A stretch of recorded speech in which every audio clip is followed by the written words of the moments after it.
Abonnez-vous et cliquez aussi sur la petite cloche de notification pour ne rien rater de nos prochaines vidéos. N'oubliez pas de partager aussi la vidéo et de la liker.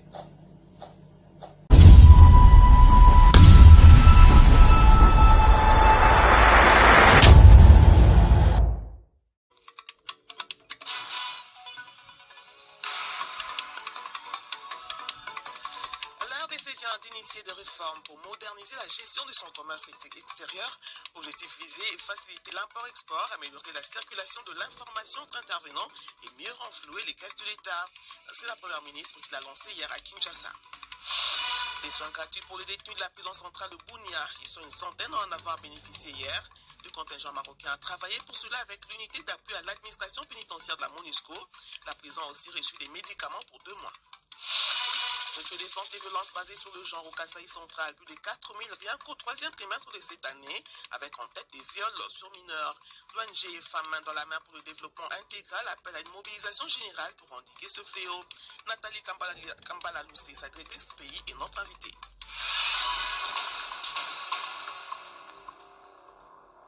Madame, Monsieur, bonjour. La Première ministre a procédé ce lundi au lancement officiel de la transmission électronique de l'alias documentaire du système S1 de la société d'exploitation du guichet unique intégral Ségus vers Sidonia World, système automatisé de la Direction générale des douanes et assises DGDA. Selon les experts, ces termes techniques veulent simplement dire que la République démocratique du Congo modernise la gestion de son commerce extérieur.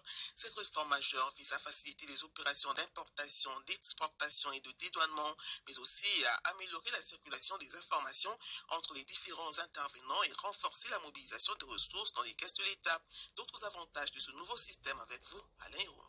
Selon le ministre du Commerce extérieur, cette réforme très attendue vient notamment réduire les coûts et les délais pour les opérations d'importation, d'exportation et de transit des marchandises, assurer la transparence totale, garantir la traçabilité et faire respecter les normes. Julien Paluku Kaungia. Je voudrais rassurer les opérateurs économiques que cette réforme ne constitue pas un blocage aux opérations commerciales. Au contraire, ça va réduire les coûts, ça va réduire les délais, ça va renforcer la transparence et ça va permettre à ce que les gens qui étaient tracassés à gauche et à droite ne le soient plus. Pour sa part, la Première ministre a parlé d'une révolution historique pour la RDC qui consolide davantage son intégration dans le commerce extérieur. Judith Souminoa Toulouka. L'effectivité ce jour de la transmission électronique de l'alliance documentaire marque un pas significatif dans le développement du numérique en appui à notre gouvernance publique. En effet, par cette avancée majeure, notre pays vient de lever une option décisive dans la droite ligne des objectifs de développement durable. Grâce à cette dématérialisation, les procédures sont désormais simplifiées et la mobilisation des recettes publiques va accroître en RDC avec la lutte contre la fraude douanière, a indiqué pour sa part le ministre des Finances Doudou Famba. Une séance de sensibilisation sur la numérisation des archives et des documents administratifs s'est tenue hier lundi à Kinshasa. Elle a été organisée pour les services de l'administration publique et les journalistes. Cette initiative vise à souligner l'importance de la mise en ligne des documents officiels afin de faciliter au public l'accès à l'information. Et selon Henri Longenja, secrétaire exécutif du collectif 1-4, initiateur de cet atelier, plusieurs défis et recommandations ont été identifiés lors de cette rencontre. Ainsi, les contraintes financières, techniques et humaines figurent parmi les principaux obstacles à la numérisation. La proposition d'un projet de loi spécifique sur la numérisation des archives a également été évoquée. Que retenir d'autre de cette journée, Josué Kefebe? Pour faciliter l'accès à l'information, le collectif 24 a réuni des acteurs afin de trouver des solutions pour la numérisation des archives publiques en RDC. Son secrétaire exécutif, Henri Longenja, parle des défis et recommandations identifiées. L'autre défi, c'est aussi des moyens. Il y a des moyens techniques, il y a des moyens humains et surtout les moyens financiers. Et c'est aussi le moment d'inviter au gouvernement de donner aux archives nationales des moyens conséquents pour faire ce travail. Comme recommandation, la plus importante, c'est de réfléchir avec les archivistes comment initier un texte de loi qui peut être porté, si pas par le gouvernement lui-même, mais aussi par les députés ou les parlementaires d'une manière générale. De son côté, Jean-Paul Nenga, président des archivistes, a sonné l'importance de la numérisation des archives. Déjà, l'accessibilité est facile avec la numérisation. Vous pouvez accéder rapidement et facilement aux informations. Il y a aussi cette possibilité de diversifier l'accès aux informations numériques. Ce n'est pas seulement une couche de personnes qui auront accès aux documents qu'ils recherchent, mais pas non plus des gens peuvent accéder à des endroits différents aux informations dont ils ont besoin. À l'issue de cet atelier, l'Institut national des archives du Congo a été appelé à renforcer sa collaboration avec la société civile pour l'avancement de cette mission. Des embouteillages encore plus denses que d'habitude sont observés depuis le début de ce mois dans la ville de Matadi, chef-lieu de la province du Congo central. Circuler devient ainsi un véritable calvaire, aussi bien pour les véhicules que pour les piétons. Une situation favorisée selon certains usagers de la route par la période de courtoisie routière décrétée par la police nationale. Celle-ci permet aux véhicules et conducteurs non en règle d'affluer sur les routes. De Matadi, Nana Plurish Mamboulou fait le point. La circulation est restée paralysée ce lundi 29 décembre sur les principales artères de la ville de Matadi. Se rendre au centre-ville ou rejoindre les différents quartiers de la ville portuaire relève d'un véritable parcours de combattants.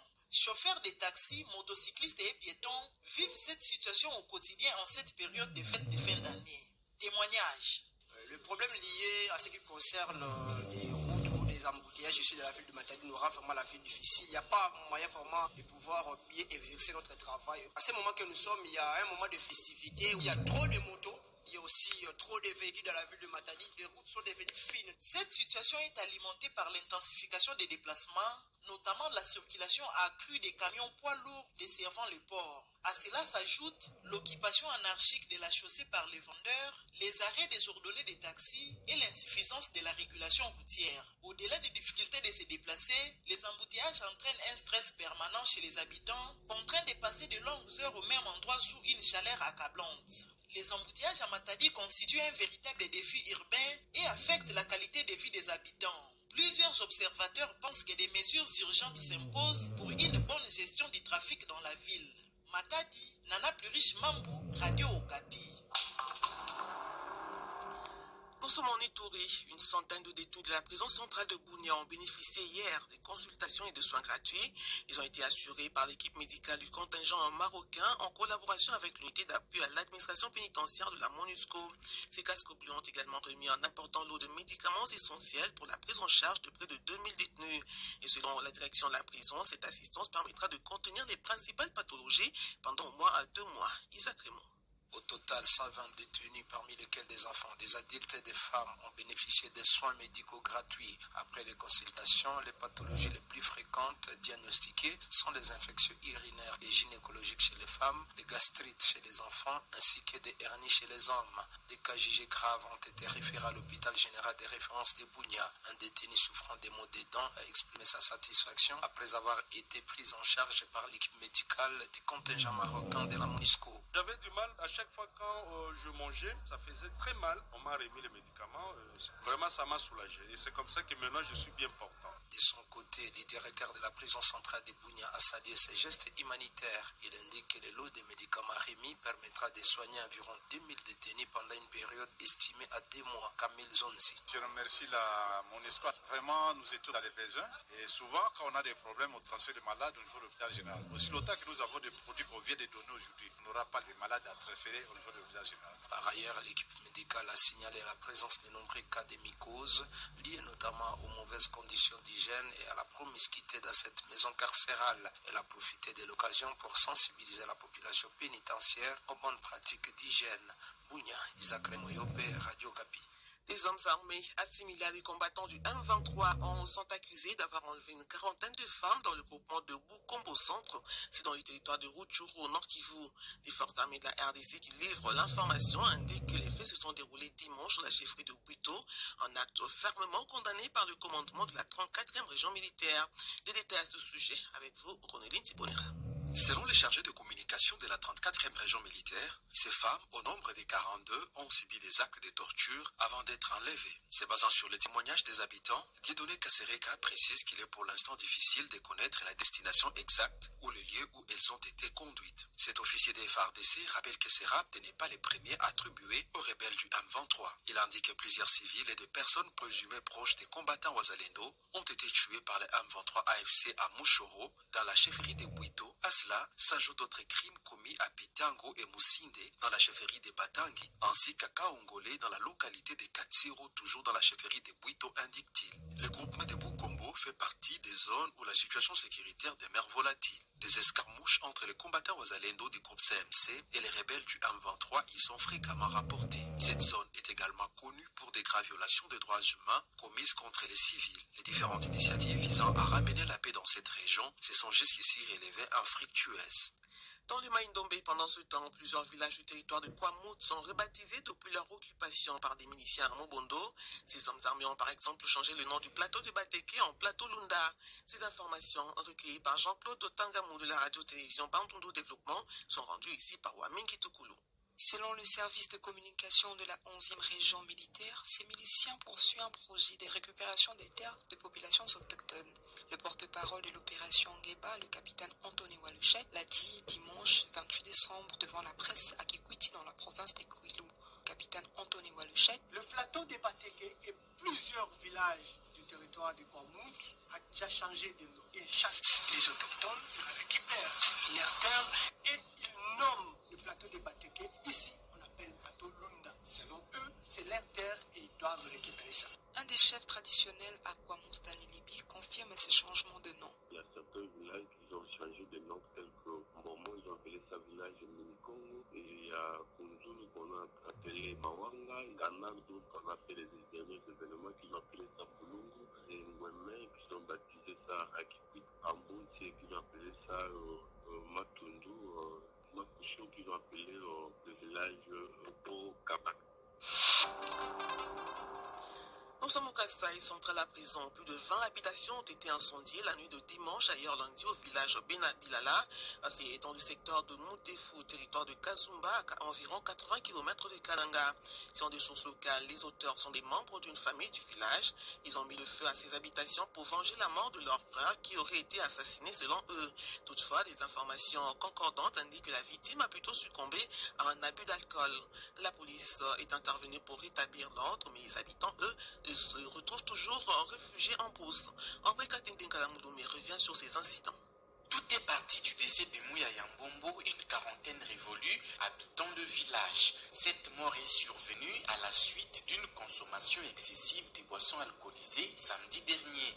Ce dernier est décédé derrière la maison des habitants du village. Sa famille, ayant cru à un assassinat, a incendié plus de 20 maisons environnantes. C'est ce que nous rapporte Jean-Carré Mouyaya, coordonnateur territorial de la nouvelle société civile congolaise dans le territoire de Kazumba. Mouyaya Mbongo, du groupement de Bénéchana, secteur des routes de vous, avait commencé sa fête depuis le 25 décembre. Alors, il avait dit à Dexé, comme il avait dit à Dexé, il est allé mourir derrière les maisons des gens. Sa famille avait pensé que c'est les gens de ce quartier qui étaient partis tuer ce monsieur-là. Alors, ils ont incendié plus de 20 maisons. Pour les moments, le calme est revenu grâce à l'intervention de la police. Cependant, plusieurs habitants ont fui leur domicile et restent réfugiés dans la brousse par crainte de nouvelles violences. Jean-Carré Mouyaya appelle les autorités provinciales à renforcer la sécurité dans cette région marquée par une recrudescence de l'insécurité. Il souhaite que les auteurs de cet incident répondent de leurs actes devant la justice. Kananga, André Katendengalamolomé, Radio Okapi. Autre au Nord Kivu, les boutiques et kiosques en planche situés le long de la route nationale numéro 4 sont en cours de démolition dans la ville de Beni depuis la semaine dernière. Selon l'autorité urbaine qui a initié cette opération, c'est dans le cadre de l'assainissement de la ville, mais c'est aussi pour prévenir des incendies. Retrouvons sur place Marc Maroufimbo. Samedi et dimanche dernier, les boutiques et kiosques en plage situés dans le quartier Boikene ont été détruits par les éléments de la police qui exécutent cette opération. Ici, certains tenanciers faisaient même à manger dans ces kiosques avec tous les risques d'incendie. Cette mesure de la mairie de Beni est saluée par les habitants. Certains accusaient ces kiosques et boutiques en plage d'être des lieux, des cachettes où des jeunes venaient consommer des boissons fortement alcoolisées. D'autres fustigeaient ces lieux à cause de leur insalubrité et d'être à l'origine de plusieurs cas d'incendie. Selon le colonel Jacob Nyofondo Tekodal, maire de la ville de Beni, cette opération va se poursuivre jusque dans les quartiers Mabakanga, dans l'avenue communément appelée les Troncs, où se situe un grand nombre de boutiques et kiosques en bois. La société civile de la commune de Moulekera encourage l'autorité urbaine et les services de l'ordre qui exécutent cette opération à aller jusqu'au bout pour redorer l'image de la ville. Beni, Marc Marofiro, Radio Okapi. Actualité internationale. Plus de 3000 migrants sont morts ou ont disparu en mer en tentant de rejoindre l'Espagne en 2025. C'est ce qui ressort du rapport de l'ONG Caminando Fronteras publié lundi. Selon africanews.net, qui le rapporte, ce chiffre marque une forte baisse par rapport à l'année précédente, puisque le bilan s'élevait alors à au moins 10 460 décès ou disparitions en mer en 2024. Mais les associations de défense des droits des migrants mettent en garde, cette diminution ne signifie pas que les traversées sont plus sûres. L'invité.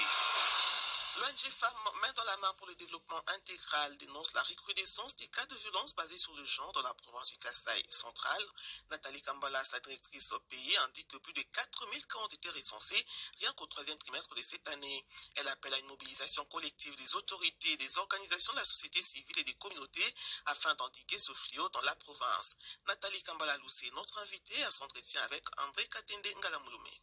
Madame Nathalie Kambala Loussé, bonjour. Bonjour. Quel est l'état des lieux de la situation de violence basée sur le genre ici au Kasaï central ou dans la région du Kasaï? Je pense que la situation de cas de violence basée sur le genre dans l'espace Kasaï est un peu criante parce que ces derniers temps, nous avons eu une recrudescence vertigineuse de cas de violence basés sur le genre. Vous vous rendez compte, aujourd'hui, on est pratiquement à la fin de l'année, mais au troisième trimestre, nous avons identifié ou documenté pour la province du Kasaï central les cas qui sont validés, plus de 4000 cas de violence basée sur le genre, dont 65% sont de viols et 60% sont des mineurs. Et ça, c'est inacceptable et inadmissible dans une province où il y a l'accalmie, on n'a pas de violence malgré qu'il y a un peu de conflits communautaires, conflits coutumiers. Et la plupart de bourreaux ou des auteurs de ces cas sont des personnes intimes, soit des personnes qui sont proches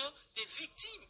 La grande partie aussi, ce sont des violences domestiques. Qu'est-ce qui est à la base de cette situation, selon vous? Ce qui est vrai qu'il y a beaucoup de facteurs qui favorisent le cas de violence basée sur le genre. S'il n'y a pas le respect des droits humains, on continue à avoir de violence. Ici, au Kasaï, nous avons des facteurs qui favorisent. C'est comme les pesanteurs culturels. Au-delà de cela, il y a la pauvreté aussi. Il y a aussi des cas qui sont élevés de mariage d'enfants. Et aussi, il y a la justice qui fait vraiment pas son travail. De votre côté, les structures de défense des droits des femmes, quel travail vous faites pour décanter la situation dans la région? En tout cas, il y a des avancées significatives par rapport à la prévention des cas de violences basées sur le genre par les structures féminines. Avant, on n'en parlait pas, c'était un tabou, mais aujourd'hui, il y a beaucoup de structures, quels que soient les domaines d'intervention, mais au moins, ils ne passent pas inaperçus sans parler de la prévention de violences basées sur le genre. Comme on le dit toujours, on peut tout faire aujourd'hui. On peut faire de lois, on peut faire des discours politiques, on peut faire des plaidoyers. Ça, c'est pour résoudre déjà un problème qui existe. Mais pour prévenir tout ce cas de violence basée sur le genre, je pense qu'on doit le faire à la racine. Et la racine, c'est quoi? C'est la communauté. Voilà pourquoi les structures féminines aujourd'hui ont créé des clubs genre, ont créé des mécanismes communautaires, les sensibilisations sont sur le média, les plaidoyers auprès des parlementaires. Nous avons plus besoin de soutien des autorités, de soutien de médias, de soutien des femmes, des hommes. Quel message que vous lancez aux autorités, à la population, à la communauté? Voilà, aux autorités, nous voulons lancer le message de soutien, le message d'appui, d'accompagnement. Il n'y a pas que de femmes, il y a même des clubs de jeunes qui se battent nuit et jour pour réduire ça. Mais pour le faire, nous avons besoin du soutien de l'autorité. Je demande aussi aux autorités judiciaires. Aujourd'hui, c'est la justice qui peut aussi réduire tous ces cas de violence basés sur le genre. Lorsqu'il y a des libertés en désordre, lorsqu'un bourreau est arrêté aujourd'hui et demain vous le voyez dehors, je pense que ça va fragiliser encore les victimes et aussi les familles qui ont le courage de dénoncer et refuser les arrangements à l'amiable. Alors, que la justice fasse son travail pour éviter la corruption, l'impunité aussi. Lorsqu'on arrête un bourreau, il n'y a pas de négociation à faire. Il y a des policiers parfois qui ne sont pas renforcés en capacité. Alors nous voulons qu'on renforce aussi la capacité de ces policiers pour jouer pleinement leur rôle, de suivre le cas, le PV et orienter tous ces cas au parquet. Je voulais interpeller les structures de partenaires techniques et financiers. C'est vrai, à l'Est, il y a la guerre.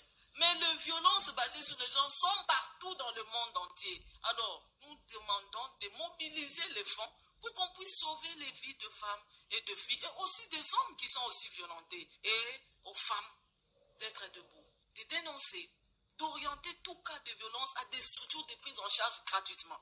Et à la population de collaborer toujours avec les autorités politiques administratives. Madame Nathalie Kambala, nous rappelons que vous êtes directrice pays de l'ONG Femmes Main dans la Main pour le développement intégral FMDI. Et nous vous disons merci d'avoir bien voulu répondre à nos questions. C'est moi qui vous remercie. Et voilà qui met fin aussi à ce journal préparé par Jules Mister Bilanda avec l'apport technique de Jean-Claude Osiala. Merci de votre attention. Excellente journée.